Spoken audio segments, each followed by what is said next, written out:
This is the 80s Show on iHeartRadio. Say ho, ho, say ho, ho, ho, ho. Let's start the show. Let's start the show. Come on, let's go. Come on, let's go. Say ho, ho, say ho, whoa, ho, whoa. Let's start the show. Let's start the show. Let's start the show. Let's start the show. So, the human species thinks in metaphors and learns through stories. Mary Catherine Bateson. Storytelling is a very old human skill that gives us an evolutionary advantage. If you can tell young people how to kill an emu, act it out in a song or a dance, or that Uncle George was eaten by a croc over there, so don't go there to swim, then those young people don't have to find out by trial and error. Margaret Atwood. Storytelling is important. It's a big part of how we learn. When I first made my Bambi-esque getting used to my baby deer leg steps into the world of talk radio, I was told one thing by the grand dragon of talk radio for the entire company. He was like, you're going from music radio into talk. And one thing that you have to remember is that the emotional connection in music radio is with the Chili Peppers or Metallica or whatever the hell it is you're playing. In talk radio, that emotional connection comes to you as a human and the stories you have to tell. You can give someone a piece of news and they'll forget it tomorrow. But if you tell someone a story, it will live in their hearts forever. Storytelling is important. And that is why we are fortunate enough to be joined in the studio today by Sam Feirstein, a storyteller extraordinaire, television producer, a writer, and most importantly, in a manner that's germane to this show, a guy who's really good at getting up on stage or getting on the radio and telling stories. Welcome to the show. Thank you so much for joining us, dude. Thanks for having me. So we're gonna roll through the events of today in our segment, My Witness News, in no way, shape, or form fair, certainly not balanced. And then after we, there we go. There's that news bed that makes us sound entirely more professional and official than we actually are. Good stuff. And after that, we're gonna get into you want to set up the story that you're going to be telling us a little later on, Sam? Give us absolutely. A quick radio tease, if you will. A radio, yeah, absolutely. I will tease you. and by the way, it's feirstein. Feirstein. Okay. See, yeah. I wasn't sure. You know, that's why I was asking before we went live. I was like, wait a second, let me get this. Don't right. worry, everybody gets it wrong. Okay, cool. I'm glad to hear that. It's the cross I carry. You carry it well. Thank you for being so chill about it. So today in the show, what are we going to be talking about? Give us a quick setup. Love, heartbreak, horror, and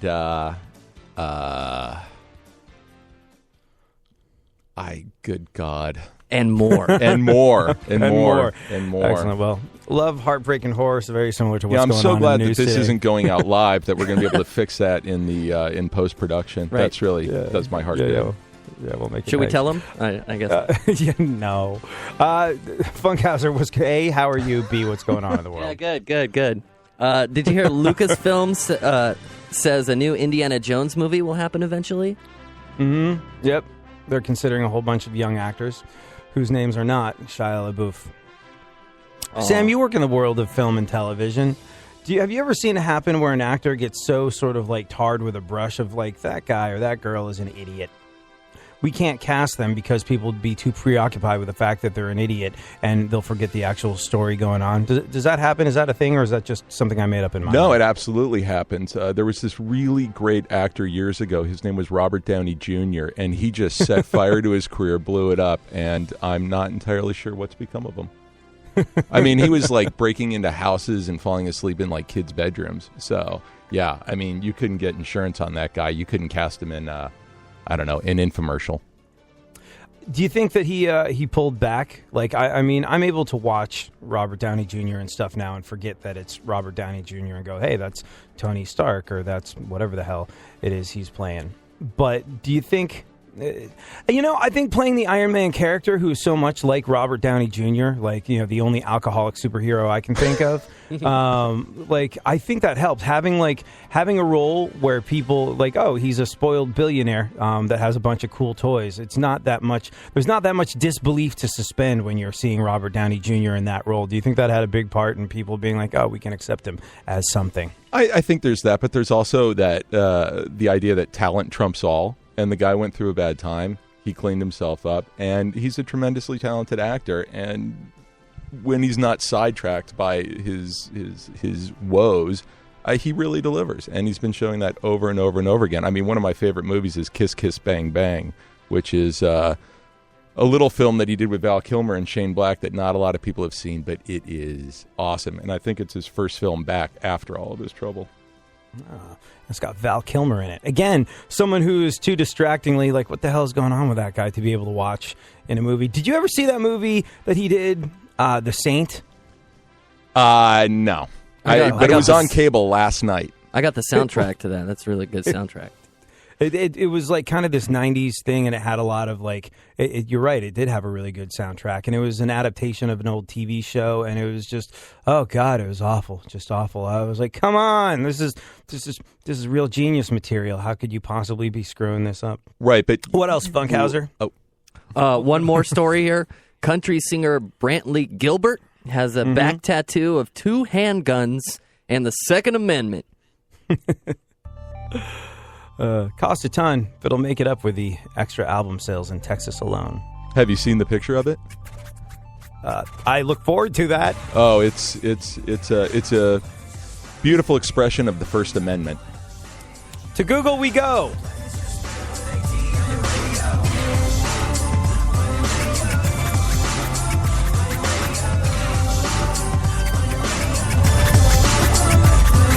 Two-seater fleeter, it's you and the senorita. Woofer blowing up the tweeter, cause it's me up in the speaker. Knocking the mama cedar top down like a player. And the sound up in your ears, it is the dopest rhyme say. I run a game like a cheater, I'm balling like they're a cheater. Complete on the marathon, I mean the very last meter. Competition defeated, cause yo, my voice is just sweeter. So come on, follow the leader, plus I got the dopest of sneakers. Fuck the rest, I'm the best, there's no question. Fuck the rest, and you know. Fuck the rest, I'm the best, there's no question. Are you ready to go? One thing you gotta know, let me just bear with me on your radio. One thing you gotta know, let me just bear with AD on your radio. On your radio. On your radio. Fuck the false modesty, nobody has ever been better, smarter, more clever. I'm winning every endeavor in competition, no you never see a better competitor. Every fight of vendetta, till a head has been severed. I'm the best that there is, I wake up and piss excellence. And if you're coming to battle on your house, I put up excellence. I'm just here to have a little fucking fun, but it doesn't change the fact that I'm second to none. Fuck the rest, I'm the best, there's no question. Fuck the rest, and you know. Fuck the rest, I'm the best, there's no question. Are you ready to go? One thing you gotta know, let me just bear with me on your radio. One thing you gotta know, let me just bear with AD on your radio. On your radio.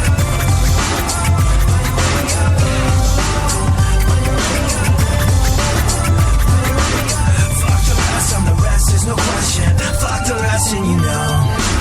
Fuck the rest, I'm the best, there's no question. Are you ready to go? I'm just here to have a little fucking fun, but it doesn't change the fact that I'm so second to none. Fuck the rest, I'm the best, there's no question. Are you ready to go? One thing you gotta know, let me just bear with me on your radio. One thing you gotta know, let me just bear with AD on your radio.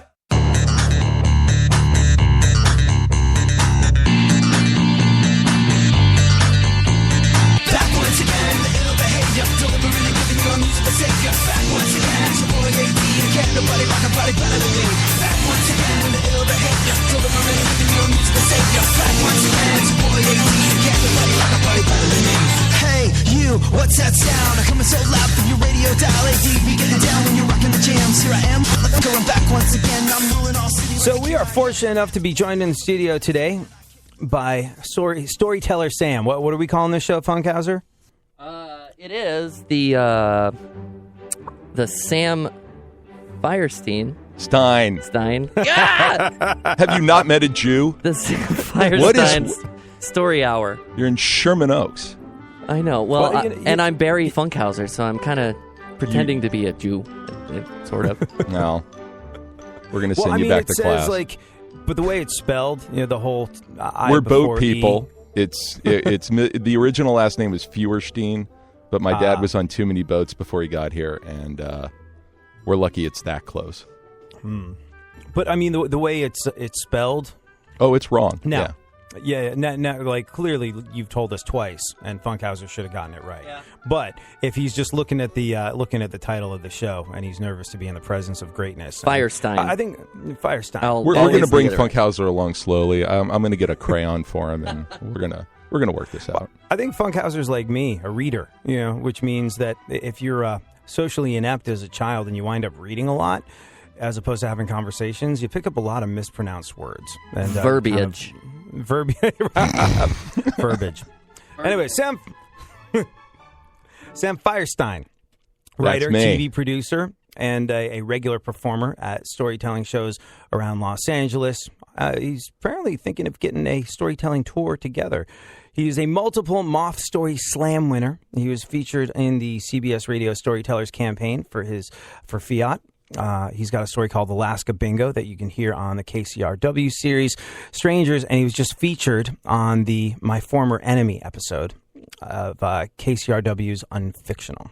So we're stealing him from the dizzying heights of public radio and bringing him over here to regale us with some tales. And so what you got for us today? Well, this is a little story about love, and it's all true. So one night when I was about 20 years old, I was hanging out at this party with my roommate, this guy Paul, and I saw her. She was on the other side of the courtyard, and she was talking to this guy Bob, and I just went, and I cut right in. I was like, hey, Bob, what's up, man? And Bob was all, hey, Sam. He was thoroughly bummed that I showed up, but I didn't care because looking at this girl up close, she had creamy white gold skin, these bright hazel eyes, and she was so beautiful. Her name was Genevieve, and she just moved to L.A. for college, and we talked all night, and it took less than 6 months before we were living together, which was a little surprising because before that, I'd never really even had a girlfriend, but fact was I'd never met anybody like Genevieve. She was an artist, and she designed and made her own clothes, and she was passionate about music and literature, and sometimes she would get so moved by something that she read, she would call me at work like that minute because she had to read it to me, and she had these delicate hands, and we always slept just tied in a knot, and this was it. We were in love, and we knew we were going to be together forever. And we talked like it. I wanted us to get married at the beach, and Genevieve knew about this all-glass chapel on a bluff over the North Coast, so we had that. And her mother, who loved me, had already promised us grandma's china, which was, important considering we lived on an array of futons at the time. But, we had our china. And as far as we had the china, we had the chapel, as far as we felt, everything was just falling into place. And, the only thing we ever really argued about, we had the normal ups and downs that everybody has, but the only thing we really argued about was kids. Because Genevieve never wanted to have children. And I wanted 5. And it was a big sticking point between us. We would fight about it a lot. And I would tell her, I'd be like, if you loved me, you would have my baby. And she would look at me and go, if you loved me, you wouldn't want me to destroy my body, pumping out more needless human beings onto this planet. And we would just go at each other. And it was almost always in public. And people would look at us like, what is wrong with you? You are insane. And we knew it. Like, we knew how ridiculously we looked. We were kids arguing about having kids, right? And it became this big joke to us. And we weren't worried about it because the thing was, what we knew was it would just work itself out the way everything with us always just worked out. That was until we found out that I already had a kid. That changed everything. whenever anybody finds out that they have a child, it's a pretty dramatic event. But the night I came home from work and hit play on my answering machine and heard, "My sister just had the baby. I'm coming for you." The drama kind of went off the Richter scale